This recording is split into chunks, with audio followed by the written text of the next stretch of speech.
Greetings from New York City. The last time I was here about a year ago, I was a ginger. Yes, true story. I had literally a different hair color, which by the way, I kind of miss that look a little bit because when I was here last time, my roots were blending in with the, let's call it auburn hair selection I had made.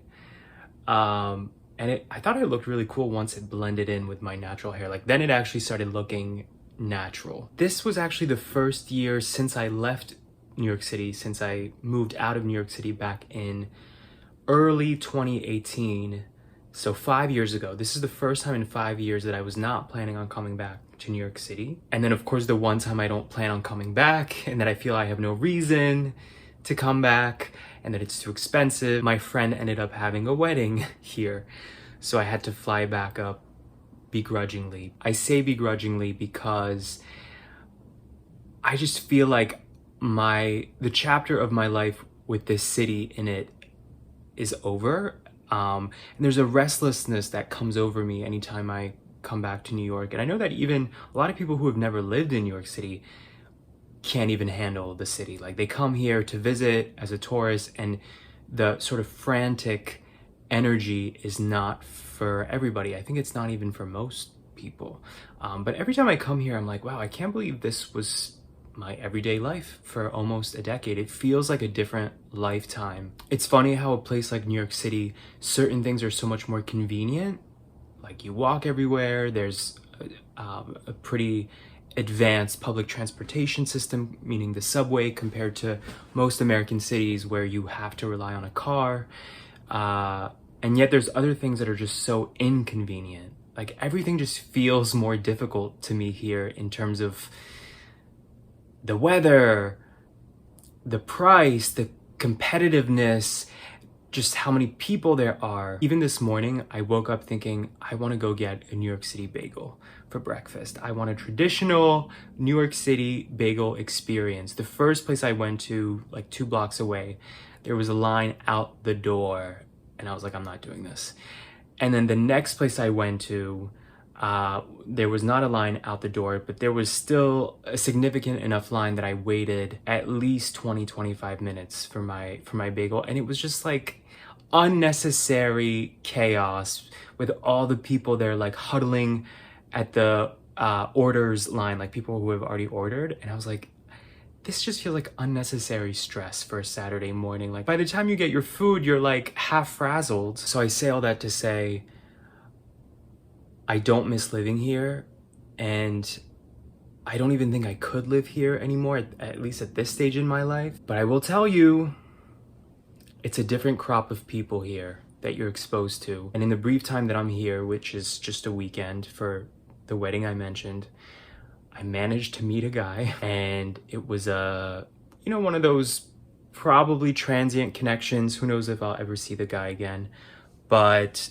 there was a spark there and a comfort that I hadn't felt in a while.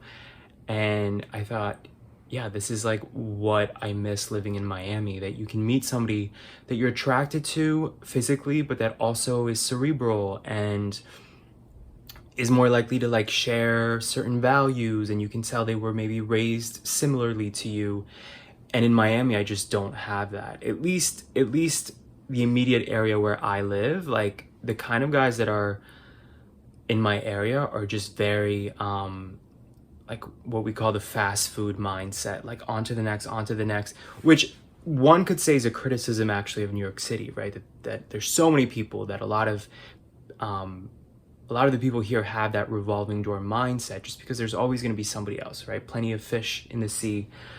But at least here, I don't know, maybe it's the cerebral thing. I just feel like you can connect more deeply, more easily here. And listen, maybe it was just a one-off, but it was kind of a reminder to me of like, oh yeah, this is what I traded in leaving New York City. Like arguably the best thing about New York City is the people that you're exposed to. And that's really the only downside for me of living in Miami Beach. Now, I'm very lucky that I have now finally a solid group of friends in Miami. But in terms of like dating, sex life, all that stuff, I feel definitely like stunted in that aspect of my life in Miami. So just being here just for a weekend alone and checking out the apps and seeing the kind of men who are available was really refreshing. And I was like, this is how it's supposed to be. Like, you're supposed to have ample options of different kinds of people, different kinds of men who are more polished, more interesting looking, like they have a story to tell. And I just don't have that in Miami. So, you know, every time I come here, I get very reflective, and I think about the chapter of my life in my 20s when I lived here, and I was a very different person with very different experiences and priorities and complexes, like just hustling to not be poor and stuff like that.